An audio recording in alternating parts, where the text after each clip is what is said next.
How successful entrepreneurs use project management to achieve their goals. That's what we're talking about today. So stop the scroll and let's take a look.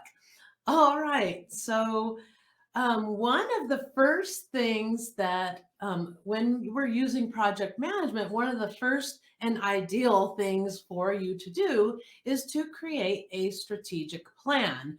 And the reason why you want to create a strategic plan is because you actually identify your projects by having a strategic plan. I just want to share my screen. I made this little graphic for you. Um, I just thought it was really a good way to describe it. So if you can see this, I'll make it big for just a second while I talk about it. So you have a strategic plan, right? That strategic plan, you've probably seen them online. You have, mission statement, values, you have the SWOT, the strengths, weaknesses, all that stuff. And one of the things that you have in there is you set goals. Well, goals can't just be arbitrary, right? They have to be achievable goals. And by understanding that you need to identify projects from those goals will help you make those SMART goals, right? Remember, SMART goals are specific, they're measurable, they're what are the other things? Oh, I can't remember them all. And now I can't remember. I have to pull it up. I'm going to stop sharing so I can look at my notes. Specific, measurable, achievable, realistic, and time bound, right? So all of those things have to apply when you're setting those goals. You can't just make a goal that says, "Oh, I want to make $10,000 a month." Right? Well, how are you going to make those goals, right? You might make those goals by getting X amount of clients per month. Well, how are you going to get those X amount of clients per month? You're going to do some marketing, maybe some email marketing, maybe you're going to have to, create a webinar, which means you have to create a sales page and a thank you page and, registration form and all those things that have to be completed. And so by creating those SMART goals, the measurable and the achievable parts of those help you get that real specific thing that you need to do, right? And so now that you have those goals set and you have projects identified in order to achieve those goals, now you want to start initiating, all of those projects. So in your software where you're managing all your projects, you want to initiate those projects and just write some basic notes about what those projects are going to be. That doesn't mean you have to get going on all of them, because the next step is to prioritize those projects. Now we can prioritize by, basically like what the main need is. So let's say you don't even have a website yet. Well, then that probably needs to be your top priority project, right? Is to get a website or something out there. It doesn't have to be, though. You could decide that you're going to start your business just on social media with no website yet. You're just going to start building a following. So all of those things you want to look at when you're prioritizing. So you can prioritize by, the order of the way you want to implement your business, by when those deliverables need to be in place, or you can prioritize by the good old Scrum method, which is what? Must have, should have, could have, and won't have at this time. And that prioritization method really works well when you're within projects, right? Think about that iPhone, right? The iPhone 1 didn't have that forward-facing camera. It didn't have that capability yet. They went ahead and released it anyway without that camera. And, the rest is history, right? Now they're on an iPhone 13 and, it's been years and years and years. The problem that happens sometimes is that we try to be at the iPhone 13 in our first year, right? Because we see it all the time. We hear all the stories about everybody making six figures in 7 months or whatever. Well, you don't really know the background of that, which is maybe they were on the struggle bus for the last 10 years or 7 years. But being on the struggle bus meant that they were learning, right? They were learning all the things that they need to know. And so finally it all came together, and that's when the business exploded. And maybe that's when they rebranded and yada, yada, yada, right? So, take that with a grain of salt when people say they did it in 7 months or whatever. It takes a lot of knowledge, and you're not born with that knowledge. You have to learn it, right? So you got to give yourself some grace there, and just make sure that you're doing it in your own time, and you're learning things when you're able to do that. Okay, so that was a sidebar. But anyway, so once they have those projects prioritized, then they determine a timeline. And I want to share this thing with you because I want to impress upon you the difference between a deadline and a timeline. Because as good scrummers, we don't really want to set those hard deadlines, right? Because they become arbitrary. And I can't tell you how many times we had arbitrary deadlines in my IT shop when I worked in my IT shop. And, they never really worked out because it's just somebody's pie in the sky. They want it done by this date. There's no reason behind it. They didn't base it on estimates. They didn't base it on the scope of the project or a schedule, like when your resources are available to build those things and that kind of stuff. So think about that. When you're setting a deadline, you're actually giving yourself that drop dead date, like this is when I want to have it done. But that's based on emotions, desire, and really nothing, right? It's baseless. But when you have a realistic timeline, that means you looked at all the things that you need to create, you looked at the estimates, you determined your scope, which means you may have had some things that were could haves that you won't have at this time, so that you could make your deadline. You see how you can manage your scope in order to achieve that deadline that you want to get, and shorten your timeline or make your timeline, where you want it to be. And then the schedule, how much time do you actually have to put towards your projects, right? Because you can't just drop everything. You can't stop seeing clients. You can't stop doing your social media and your marketing. You can't stop sending emails. You can't stop doing those things just because you have a project on your plate. You have to weave it in to all of your, every week, you've got to weave it in so that you make progress on it every single week. And so then once we have that timeline and we've actually determined up front what are those things that we're, going to call the nice to haves and the could haves, should haves, the won't haves, then you can start getting to work, right?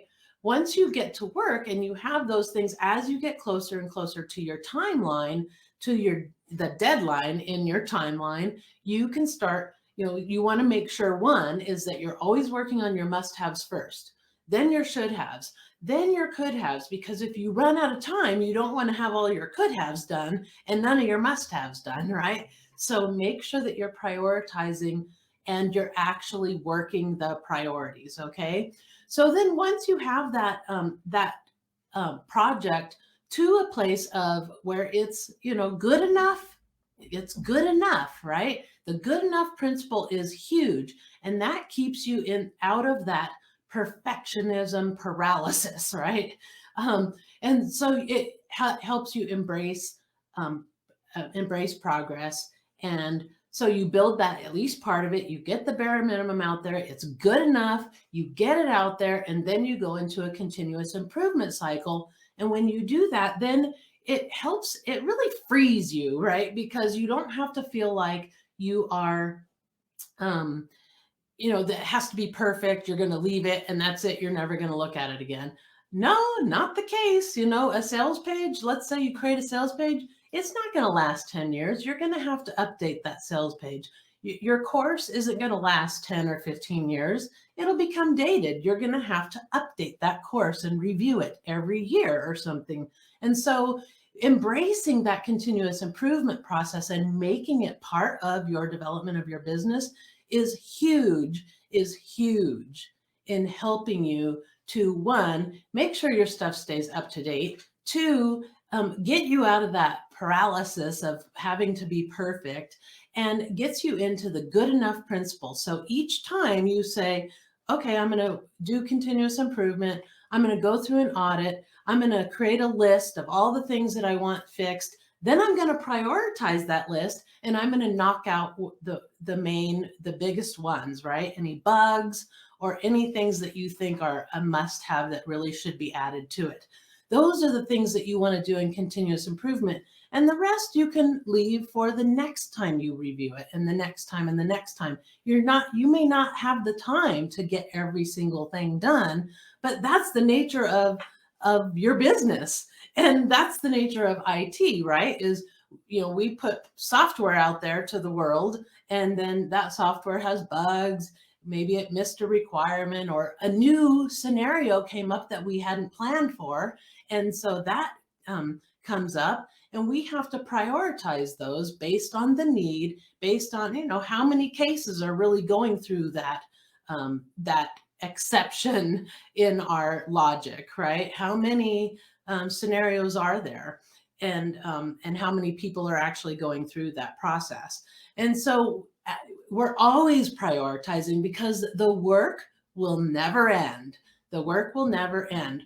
The stuff that you want to add will always be there. You're always going to have, it's never going to be perfect because there's really no such thing, because there's always new ideas. There's always, better things you can do. There's always some other way to do it. It's just your approach. And you're going to always want to be developing that, just like the iPhone, right? You're going to be adding features. You're going to be, making improvements, fixing bugs, all that stuff. So you have to learn to prioritize in order to make that thing successful. But here's the key about the continuous improvement is we don't just put something out there and then, send one email out and then drop it and say, oh, well, that didn't work. No, we don't do that. One is we definitely talk to, I'm sorry, I got distracted, but we use that continuous improvement process to actually make our thing profitable, right? So if you have a funnel, let's say, you're going to keep tweaking it. It's like you build it, right? And then you have your screwdriver out and you tune it, and your wrench, and you're tuning it until it's profitable. You don't give up on it. You just tweak it. That means, yes, you might have to tweak your offer. You might have to tweak your sales pages. You might have to tweak your email campaign, whatever it is. But that's the thing, is you make a study out of it and you do like an audit and you see how it's working. And then you just keep tweaking and tweaking and tweaking until it's achieving the goals that you wanted, revenue wise, right? Revenue wise. And Russell Brunson says you stick with one funnel until it makes $1 million. And he doesn't say it has to be in a certain time frame. He says, he never says, oh, it has to be in a year or whatever. He doesn't say that. It's till it makes $1 million. Well, that could take you 5 years. It could take you 10 years before it makes $1 million. The point is you learn all the skill set that you need to create a profitable funnel. And so once you have that down, then you can repeat that over and over and over and over again. And that way, your revenue goals, the sky is the limit, right? Once you figure out those skill sets. We're not born with these skills to build an online business. You have to learn it. But that doesn't mean you have to learn everything all at once, right? The good enough principle helps us, learn what we need, learn the basics, get stuff out there, and then start tweaking. And then you can focus your learning on things like copywriting. Okay, I'm going to focus all my learning now on, mastering copywriting, mastering sales copy, so I can get that part in place.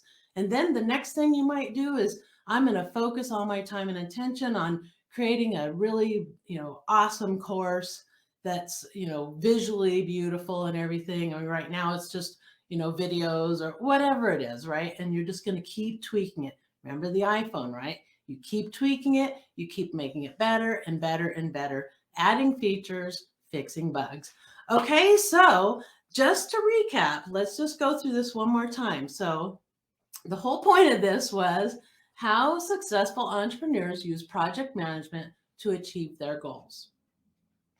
And so the first one is they create a strategic plan and identify the projects. Once they have those projects have to be in alignment with their goals, right? They have to be in alignment with those goals. So they need to be SMART goals, specific, right? Specific, measurable, achievable, realistic, and time bound.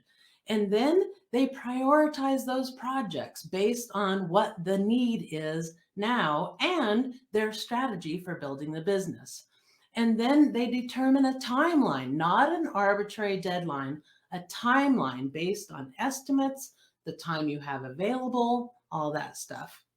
And then they use continuous improvement to keep improving so that they can use the good enough principle, get their stuff out there, and then work to continuously improve until that particular thing reaches its maximum potential. I hope it gets you motivated to really think about that strategic plan. Okay.